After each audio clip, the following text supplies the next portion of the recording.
예, 오늘 본문이 굉장히 깁니다. 그래서 마치 설교 한 편을 들은 것 같은 느낌이 드실 텐데요. 아직 설교 시작하지 않았습니다. 오늘 오전에 목사님께서 설교하셨던 그 본문과 굉장히 비슷합니다. 그렇죠? 예, 하나님께서 싸워주심에 대해서 우리가 이 시간에 다시 한번 보게 될 텐데, 하나님께서 어떻게 싸워주시는지에 대해서 한번 보도록 하겠습니다. 오늘 본문을 보게 되면 사실 제가 20장 1절부터 23절까지 정하긴 했는데 사실 19장부터 봐야 됩니다. 저는 19장부터 해가지고 20장 이렇게 끝까지 다 봤으면 좋겠다 했는데 그러려면 시간이 너무 없어서 23장까지만 봤습니다. 제가 그래서 이 다른 부분들은 이렇게 설교하면서 설명하면서 이해를 돕도록 하겠습니다. 오늘 본문의 장소는 어디입니까? 오늘 본문에서 나오는 배경이 되는 장소는 유다입니다. 유다. 그쵸? 이스라엘이 북이스라엘과 남유다로 분열이 됐는데요. 그 가운데 유다입니다. 누가 다스리는 때일까요? 예, 여호사밧 왕이 다스리는 때의 일입니다. 19장 내용은 그 앞에 19장 내용을 보게 되면 여호사밧이 개혁운동을 일으킵니다. 어떤 걸 개혁하냐면요. 개혁은 그 다른 것이 아니라 백성들을 재판하는 재판관들이 어떻게 옳게 판단해서 재판할 것인가에 대한 사법제도에 대한 개혁이었습니다. 여호사밧은 재판관들에게 여호와의 거룩한 의무감을 가지고 그들이 반드시 공의와 공평으로 판결하도록 하였습니다. 19장 9절 말씀이 그 핵심인데요. 그들에게 명령하여 이르되 너희는 진실과 성심을 다하여 여호와를 경외하라. 무슨 말이냐면요. 너희가 하나님 앞에 있는 것처럼 행해라. 너희가 판단을 사람 앞에서 누군가를 좋게 해주려고 굽게 해주는 것이 아니라 하나님 앞에 있는 것처럼 성실과 진심을 다해서 해라. 이렇게 말했습니다. 여호사밧은 모든 것을 여호와 하나님께 집중하는 왕이었던 것입니다. 이것이 바로 그 19장, 바로 오늘 보면 바로 앞에 나오는 내용입니다. 자, 이렇게 여호사밧이요, 하나님의 뜻에 맞춰서 하나님을 바라보면서 개혁을 단행했습니다. 그러면 이후에는 하나님께서 어떻게 해주셔야 될까요? 복을 주셔서 잘 나갔더라. 이렇게 나와야 되죠. 근데 오늘 본문 딱 1장 1절 딱 말씀을 보게 되면 뭐라고 나옵니까? 그 후에, 이게 그 개혁 후예요. 그렇게 개혁을 해서 유다를 재정비했습니다. 그리고 난 후에 하나님께서 복을 주셨다는 본문이 나와야 하는데 그게 아니라 바로 어려움이 찾아옵니다. 뭐냐면 외세가 침략해서 전쟁을 하게 되는 위기를 겪게 되는 것입니다. 이스라엘과 유다를 항상 괴롭혔던 모압과 암몬이 연합해서 쳐들어오는 겁니다. 근데 모압하고 암몬만 쳐들어오는 게 아니고요. 거기 그 밑에 쪽에 있는 다른 마흔 사람들까지 연합해서 이스라엘 민족을 쳐들어온다는 겁니다. 굉장히 어마어마한 군대였습니다. 한번 사진을 보여주시죠. 그림을 보여주시면 조금 더 이해가 쉬울 것 같은데요. 예, 여기가 유다입니다. 그리고 그 위에가 이스라엘이고요. 여기가 암몬이죠. 이 위에가 암몬이고요. 그 바로 밑에가 모압이고요. 그리고 마흔 사람들은 여기서 왔다고 추정합니다. 그리고 사해 바다를 가운데 두고 지금 그 건너편에 있는 거예요. 나라들이 다 그 건너편입니다. 암몬도 그렇고 모압도 그렇고, 자, 마흔 사람들도 사해를 중간에 두고 동쪽 편에 있는 겁니다. 근데 그들이 연합해가지고 지금 이 빨간 선이 연합한 거예요. 마흔 사람들이 모압으로 모이고요. 암몬이 모압으로 모여서 지금 사해를 삥 둘러서 여기가 하사손 다말 엔게디 광야, 엔게디라고 얘기합니다. 지금 저기에 모여 있는 거예요. 그러면 유다 땅 안에 들어와 있죠, 지금. 그들이 저쪽 사해 건너편에 있는 게 아니고요. 이미 그 사해를 돌아가지고 유다 땅 앞에 딱 와 있는 겁니다.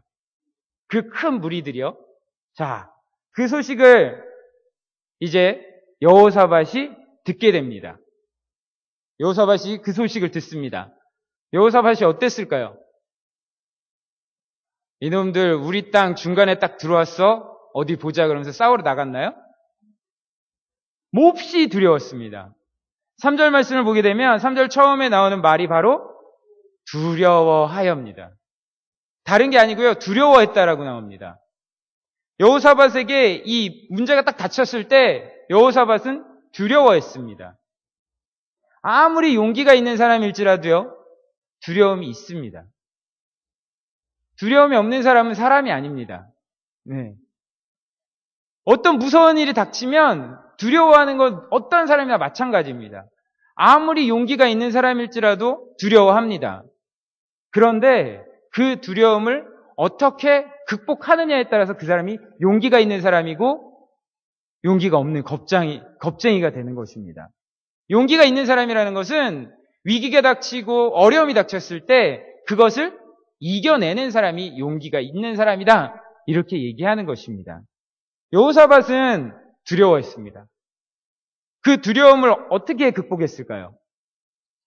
두려움에 떨면서 숨었나요? 아니면 도망갔을까요? 아니에요. 3절 바로 두려워하여 라고 한 그 말씀 바로 뒤에 보면 뭐라고 나옵니까? 하나님께로 뭘 했다? 낯을 돌리고 간구했다. 여기서 말하는 낯은 뭡니까? 얼굴을 돌렸다. 시선을 어디로 향했다? 하나님께로 향했다라는 것입니다. 그 자리에서 바로 두려워하는 마음에 하나님께로 시선을 돌렸습니다. 그리고 하나님을 바라보면서 간구했습니다. 오직 하나님만을 바라보았다는 뜻입니다. 여호사밧은 왕으로서 자신의 체면 때문에 대신들을 모아가지고 어쩌면 회의를 냈어야 될지도 모릅니다. 우리가 이 일을 어떻게 해야 될까?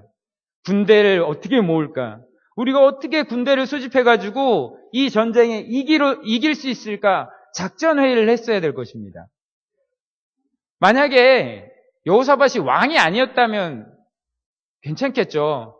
만약 여호사밧이 무슨 선지자였다, 아니면 제사장이었다 그러면 기도했다 그러면 아 그랬구나 이렇게 할 텐데 여호사밧은 누구라고요? 왕이에요, 왕. 그 나라를 이끌어가는 왕입니다. 그 왕이요, 기도합니다. 하나님만을 바라보면서 기도합니다. 근데 자기 혼자만 기도한 것이 아니라요, 모든 백성에게 금식하며 기도하라고 공포했습니다. 어찌 보면 이건 정말로 현실 감각이 떨어지는 행동이라고 할 수 있습니다. 적군이요, 저 멀리 있는 것도 아니고 이미 유다 땅 코앞에 들어왔습니다. 쳐들어와가지고 이제 싸우자고 하는 거예요. 그러면 징집을 통해서 싸움에 나갈 만한 자를 빨리 뽑아야 되고 무기가 될 만한 것들은 빨리 모아야 됩니다. 그래서 어떻게든 싸워야 되고, 그래도 안 되겠다 싶으면 북이스라엘에다가 요구해가지고 좀 도와달라고 해서라도 전쟁에 나가야 되는 겁니다. 근데 여호사밧 왕은 백성들에게 기도하라고 합니다. 근데 무슨 기도하라 그래요? 금식하며 기도하래요. 기도도 그냥 기도도 아니에요. 금식하며 기도하래요. 금식하면 힘이 있습니까? 완전히 하나님께 맡기는 기도를 하고 있습니다. 그런데 이상한 것은요, 그 백성들 중에 누구 하나도 왕의 말을 거역하거나 반항하지 않았다라는 것입니다. 오히려 유다 모든 성읍이 예루살렘에 모여와서 여호와께 간구했다라고 나오고 있습니다. 13절을 보면 심지어 그들의 아내와 자녀와 어린이와 더불어 나왔다라고 말씀하고 있습니다. 누구 하나 빠짐없이 다 나와서 하나님 앞에 기도했다는 것입니다. 모두 나와서 하나님의 도우심을 간구하고 있습니다. 여호사밧은 그런 회중들 앞에 나옵니다. 그리고 그 회중들 앞에서 하나님께 기도합니다. 6절에서 모든 만물을 다스리시는 여호와 하나님을 높이면서 주의 손의 권능과 능력을 찬양합니다. 그리고 7절 이하에서 하나님께서 이스라엘 백성에게 약속하신 언약의 땅에 대하여 언급하면서 자신들이 하나님의 백성임을 고백합니다. 우리가 하나님의 백성입니다. 하나님께서 우리에게 주시기로 한 이 땅에 우리가 있는 것은 하나님께서 우리에게 주셨기 때문입니다라는 것을 고백하는 겁니다. 그리고 하나님께서 도와주셔야 한다라는 것을, 그것이 합당한 일이다라는 것을 계속해서 하나님께 기도하고 있습니다. 자신들은 싸울 능력도 없으며 어떻게 해야 할지도 모르겠다고 모든 백성들 앞에서 왕이 하나님께 기도하고 있는 것입니다. 세상 사람들의 시선을 볼 때는 여호사밧이 능력이 없어도 너무 없습니다. 그렇지 않아요? 뭔가 지략을 딱 내놔가지고 이렇게 싸우면 될 것이다라고 얘기를 해야 되는데, 모든 백성들이 기도하러 딱 나왔는데 거기에서 뭐라고 기도한다고요? 제가 능력이 없습니다. 제가 할 수 있는 게 없습니다. 이렇게 기도하고 있는 겁니다. 하나님이 도와주신다고 하지 않았습니까? 도와주셔야 합니다라고 기도하고 있는 겁니다. 설사 능력이 없더라도 왕이라면 그래도 체면을 좀 세우고 할 수 있다라는 걸 보여주고 자신감을 보여줘야지 백성들이 그걸 믿고 쫓아올 거 아니에요. 그런데 여호사밧은 그렇게 기도하지 않았습니다. 제가 못합니다. 제가 할 수 있는 것이 없습니다. 전 할 수 없습니다. 하나님 도와주셔야 합니다. 이렇게 기도했습니다. 여호사밧의 기도의 핵심은 무엇이냐면 12절 마지막 부분입니다. 오직 주만 바라보나이다. 이것이 여호사밧의 핵심이었습니다. 여호사밧의 기도의 핵심은 오직 여호와만을 바라보나이다 이것이었습니다. 내가 다른 것 보지 않습니다. 하나님만을 바라봅니다라고 기도하고 있는 것입니다. 여호사밧은 하나님만을 바라보는 사람이었습니다. 다른 어떠한 것도 의지하지 않고 오직 여호와 하나님만을 의지하는 사람이었기 때문에 사람들이 어떻게 보든 상관이 없었습니다. 사람들이 왕이지만 능력 없잖아 이렇게 볼 거 상관없었습니다. 왜냐하면 그에게는 하나님이 있었기 때문입니다. 그가 하나님만을 의지하는 사람이라는 것을 모든 유다 백성에게 보여주었기 때문에 13절을 보게 되면 모든 백성 회중들이 하나님 앞에 나아옵니다. 하나님만 의지하면 안 될 것 같지만, 인간적인 생각으로는 안 될 것 같지만 사람의 마음을 움직이시는 것은 하나님이십니다. 여호사밧이 무언가를 잘해서 백성들 마음을 움직인 것이 아니라 여호사밧이 하나님을 의지하였기 때문에 백성들이 하나님 앞에 나올 수 있었던 것입니다. 그때 하나님께서 야시엘을 통해서 말씀하십니다. 하나님께서 그 야시엘을 통해서 그 기도에 대한 응답을 하여 주십니다. 15절에서 너희는 이 큰 무리로 말미암아 두려워하거나 놀라지 말라. 이 전쟁은 너희에게 속한 것이 아니요 하나님께 속한 것입니다. 17절에 이 전쟁에는 너희가 싸울 것이 없나니 대열을 이루고 서서 너희와 함께한 여호와가 구원하는 것을 보라. 유대와 예루살렘아 너희는 두려워하지 말며 놀라지 말고 내일 그들을 맞서 나가라. 여호와가 너희와 함께 하리라. 아멘. 그런데 이 말씀 어디선가 좀 본 것 같지 않습니까? 어딘가 유사한 말씀이 있는 것 같지 않습니까? 출애굽기 14장 13절에서 14절 말씀을 보면 이렇게 나옵니다. 모세가 백성에게 이르되 너희는 두려워하지 말고 가만히 서서 여호와께서 오늘 너희를 위하여 행하시는 구원을 보라. 너희가 오늘 본 애굽 사람을 영원히 다시 보지 아니하리라. 여호와께서 너희를 위하여 싸우시리니 너희는 가만히 있을지니라. 아멘. 여호사밧이요, 하나님의 언약의 그 말씀을 붙잡고 하나님께 간구하며 기도하며 나아갔습니다. 그랬더니요, 하나님께서 말씀을 가지고 응답하신 것입니다. 그 전에 모세를 통해서 하셨던 그 말씀을 가지고 이 여호사밧에게, 이 유대 백성들에게 응답하신 것입니다. 하나님의 백성의 모든 전쟁은, 모든 위기는 우리에게 속한 것이 아니라 오직 하나님께 속한 것이다. 이 전쟁에서 우리는 할 것이 없다. 그저 승리를 기뻐하고 즐거워하면 되는 것이다. 하나님은 주만 바라보라고 말씀하고 계십니다. 하나님께서는 너는 가만히 있어서 내가 얼마나 잘 싸우는지 구경만 해, 이겁니다. 내가 진짜 잘 싸우거든. 내가 이겨줄 테니까 구경만 해. 가만히 있어. 이렇게 말씀하십니다. 우리의 인생 가운데도 많은 위기가 있습니다. 그 대부분의 위기는 우리가 어찌할 수 없는 것입니다. 그렇죠? 위기라는 것은 우리가 어떻게 할 수가 없으니까 위기인 거죠. 내가 어떻게 할 수 있다면 그건 위기가 아닌 것입니다. 내가 어찌할 수 없는 위기는 우리에게 있습니다. 그때 우리는 주저없이 하나님만을 바라보아야 합니다. 자신이 어찌할 수 없는데 그것을 계속 붙잡고 내가 어떻게든 하려고 끙끙대는 것만큼 미련한 짓도 없습니다. 우리는 그것을 내려놓아야 합니다. 내가 할 수 없는 걸 왜 내가 하려고 합니까? 그걸 모두 하나님께 맡겨야 합니다. 난 할 수 없습니다. 하나님께서 해주셔야 합니다. 라고 고백하면서 하나님께 맡겨야 합니다. 하나님께 맡기면 어떻게 되는 줄 아십니까? 18절 말씀을 보게 되면 여호사밧과 유다 백성들이 하나님의 응답을 듣고 여호와 앞에 엎드려 감사하며 하나님을 찬양하였습니다. 하나님을 온전히 신뢰하면 어떻게 되냐면요, 찬양하게 됩니다. 하나님께 감사하며 찬양하게 됩니다. 19절에서 여호와 하나님을 찬송합니다.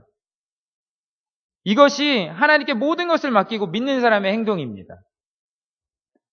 자, 하나님께서 그렇다면 이 유다의 모든 상황을 정리해 주셨습니까? 딱 하나님께서 말씀으로 응답을 딱 해주실 때 모든 상황이 정리가 돼가지고 거기에 이렇게 엔게디 광야에 왔던 그 적들이 자, 이제 우리 돌아가자. 하나님께서 이스라엘 백성, 유대 백성을 도와주실 것 같다. 돌아가자. 그러면서 이렇게 쫙 해산해가고 나갔나요? 아니에요. 그들은 아직도요, 전투 태세를 갖추고 있습니다. 곧 쳐들어오려고 그들을 노려보고 있는 겁니다. 아직 떠나지 않았어요. 그 현실이 변하지 않았고요. 환경이 변화되지 않았습니다. 그런데 응답을 받은 그 하나님의 백성들, 유대 민족들이 무엇을 하고 있냐면 승리를 확신하면서 하나님께 감사 찬양을 하고 있다는 것입니다. 하나님께 영광을 돌리면서 감사 찬양을 하고 있는 것입니다. 우리가 하나님의 백성입니까?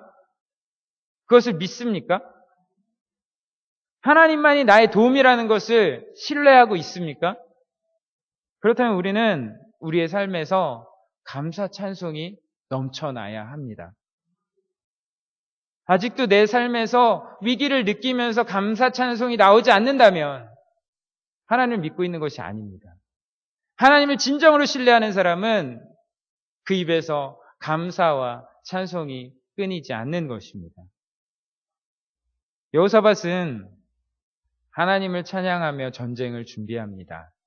다음날 아침에 일찍이 백성들과 전장으로 나아갑니다. 군대 앞에 굉장한 무기들과 기마병들을 세워가지고 출전했나요? 아니에요. 전쟁의 준비를 뭐 했습니까? 군대 앞에 노래하는 자를 택하여 세웠습니다.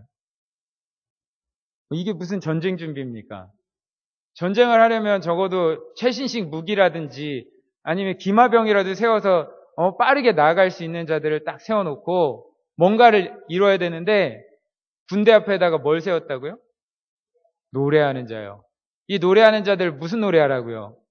하나님을 찬양하라고요. 그 앞에 노래하는 자들을 세웁니다. 그런데 이것이 여호사밧과 유다 및 백성이 하나님을 신뢰하는 방법이었습니다. 내가 하나님을 신뢰한다고 표현하는 방법이었습니다. 내가 하나님만을 신뢰한다고 표현하는 방법이 나의 방법 앞에다가 하나님을 찬양하는 그들을 세우는 것이었습니다. 하나님을 찬양하고 하나님께 예배하는 것을 우선에 두었다라는 것입니다. 우리가 하나님을 신뢰한다면 그것이 우선되어야 합니다. 내가 어려운 상황이 먼저가 아니라 하나님을 예배하는 것, 하나님을 찬양하는 것이 우선되어야 합니다. 21절에서 여호와께 감사하세 그의 인자하심이 영원하도다 이렇게 찬양하게 합니다. 여호와께 감사하세 그의 인자하심이 영원하미로다. 우리에게 어려움이 있습니까?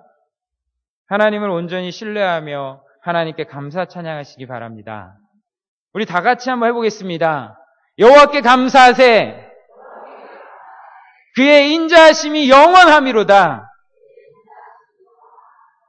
이렇게 항상 찬송하시는 여러분들 되시길 바랍니다. 정말 유다 백성은 전장에 나가서 손 하나 까딱하지 않았습니다. 모든 일처리를 하나님이 해주셨습니다. 23절에서 암몬과 모압이 이렇게 연합을 했잖아요. 암몬과 모압이 연합을 하고 또 누가 같이 왔다고요? 세일산 주민 마온 사람들이라는 사람들이 같이 연합을 하기로 했는데 암몬과 모압이 연합을 해가지고요. 마온 사람들을 쳐버려요. 같이 하기로 했었는데 마온 사람들을 쳐버립니다. 그러면 이제 누가 남았죠? 암몬과 모압이 남았잖아요. 그런데 뭐 하냐면요. 서로 쳐 죽입니다. 그 안에서 서로 싸워가지고요. 다 죽습니다. 이걸 누가 하셨다고요? 하나님이 하셨습니다. 이스라엘 민족들은 칼 한 번 제대로 휘두르지도 않았고요. 주먹 한 번 쓰지도 않았고 발길질도 하지 않았습니다. 그냥 하나님께서 해결해 주셨습니다. 유다 백성들은 뭐 했는지 아세요? 그 뒤에 보면요. 가서 전리품들을 뺏은 게 아니고요. 주웠습니다. 그냥 이렇게 널려있는 전리품들, 보물, 그들이 가져왔던 많은 것들을 그냥 가서 주웠어요. 그냥 가서 주웠는데 그 전리품들이 얼마나 많았는지 사흘 동안 주웠습니다. 상상이 되십니까? 싸워가지고 이겨갖고 뺏어오면은 사흘 걸린다고 생각하는데 싸운 거 아니에요. 그냥 이렇게 널려있는 걸 주운 거예요. 주웠는데 사흘 걸렸습니다. 그러면서 그들이 거기에서 다시 한번 하나님께 감사 찬양합니다. 거기가 어디냐면 바로 브라가 골짜기입니다. 브라가 골짜기 뜻이 바로 찬송의 골짜기입니다. 위기의 그 골짜기가 찬송의 골짜기가 된 것입니다. 그들의 어려움의 골짜기가 하나님을 찬양하는 곳이 되었다라는 것입니다. 오직 하나님을 바라보며 하나님께 간구하고 의지하는 여러분들에게 위기의 골짜기가 감사 찬양의 골짜기가 될 줄로 믿습니다. 이후에 하나님은 29절을 보게 되면 이방의 모든 나라들이 하나님의 행하심을 보고 두려워하게 합니다. 여호사밧의 나라가 이제는 태평해집니다. 여호사밧이 다스리는 동안에 적들이 감히 쳐들어오지 못합니다. 왜냐하면 쳐들어왔다가 암몬과 모압 연합군처럼 될까 봐서. 와, 하나님이 도와주시니까 저 사람들은 손 하나 까딱 안 하고 이긴다더라. 이런 소문이 퍼진 겁니다. 누가 건드리겠습니까? 아무도 올 수 없습니다.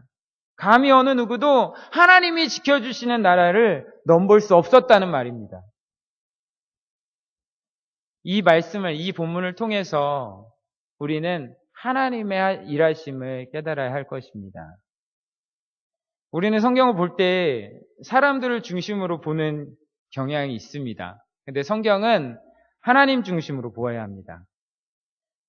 그런데 사람의 기준으로 가끔 볼 때가 있죠. 오늘 본문도 사람의 기준과 관점으로 보게 되면 위기의 상황 가운데 열심히 기도했더니 위기의 그 순간에 찬송을 했더니 문제가 해결됐다. 이렇게 생각합니다. 하지만 그러나 영적인 능력이 뛰어난 것이 아니라 국어적인 상식을 가지고 보더라도 오늘 본문에서 인간이 어떤 행동을 했다라는 것은 나오지 않습니다. 그렇죠? 인간의 행동이 강조되고 있지 않음을 우리는 알 수 있습니다. 사람이 무엇을 했습니까? 아니요, 아무것도 하지 않았습니다. 17절 말씀에 너희가 싸울 것이 없나니라고 말했습니다. 하나님은 분명히 말씀했습니다. 너희가 할 거 하나도 없다라고 말했습니다. 대열을 이루고 나가서 보라는 것은 하나님의 명령이었습니다. 그냥 뭐 하라고요? 하나님께서 어떻게 구원을 이루어 주시는지 보라고요. 하나님께서 찬양대를 세우라고 명령한 것도 아니었어요. 그쵸? 그냥 여호사밧과 유대 민족이 하나님의 도와주심에 감사하는 표현이었어요. 그들이 찬양을 했기 때문에 승리한 게 아니라고요. 하나님께서 도와주셨기 때문에 승리했다고요. 결론을 보아도 마찬가지입니다. 나고서 싸우지 않았습니다. 하나님께서 적들끼리 서로 쳐 죽이게 만드셨습니다.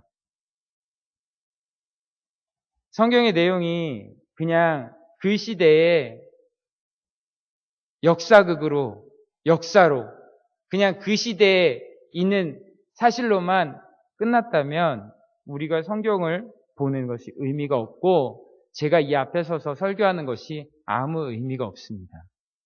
하나님은 지금도 살아계시고 지금도 우리에게 역사하고 계십니다. 하나님만을 바라보고 나가는 자, 하나님께서 도와주시며 하나님께서 그의 백성을 보살펴 주신다라고 오늘도 말씀하고 계십니다. 우리에게는 항상 위기가 있습니다. 우리가 어찌할 수 없는 일들이 있습니다. 그러나 우리에겐 항상 하나님이 계십니다. 우리에게 항상 위기가 있지만 우리에겐 하나님이 항상 계십니다. 그 하나님을 바라보시는 여러분들 되시기 바랍니다. 오직 그분을 의지하고 간구하며 기도할 때 찬양하며 감사할 수 있는 삶을 누리게 될 것입니다. 오직 하나님만을 의지할 때 우리 안에서 진정한 감사가 나올 것이며 하나님을 찬양하게 될 것입니다. 하나님께서 싸우실 때 우리가 싸울 것은 없어질 것입니다. 이 시간 우리 함께 찬양 드리고 기도하도록 하겠습니다.